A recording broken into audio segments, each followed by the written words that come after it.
Here is a question. Read it carefully and think about the answer. Let us solve it step by step.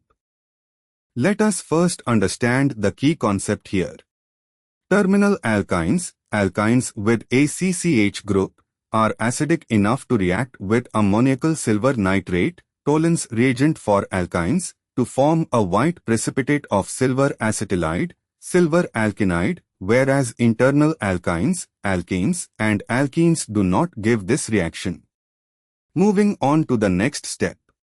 CH3CH to CCH is 1-butene, a terminal alkyne. It has a hydrogen attached directly to the sp hybridized carbon of the triple bond CH. Moving on to the next step. Compound 1CH3CCCH3 is 2-butene, an internal alkyne, no terminal CH. Compound 2CH3CH2CH2CH3 is butane, an alkane. Compound 4CH3CH is equal to CH2 is propene, an alkene. And for the final step. A. Bromine in CCl4 decolorizes with both alkynes 1 and 3 and alkene 4, but not with alkane 2. Does not uniquely distinguish compound 3 from compound 1.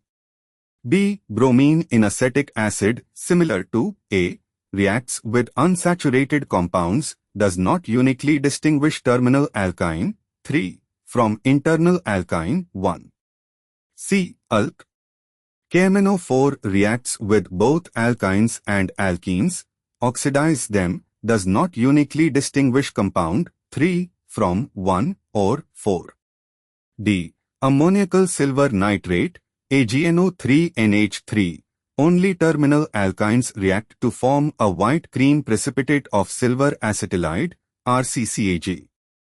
Compound 3, CH3CH to CCH has the terminal CH and will give a precipitate. Compound 1 is an internal alkyne and will not react. Compound 2 is an alkane and will not react. Compound 4 is an alkene and will not react. Therefore, ammoniacal silver nitrate uniquely identifies compound 3 as a terminal alkyne among the 4 compounds, since only it produces a silver acetylide precipitate. Therefore, the correct answer is D. Therefore, the correct answer is option D.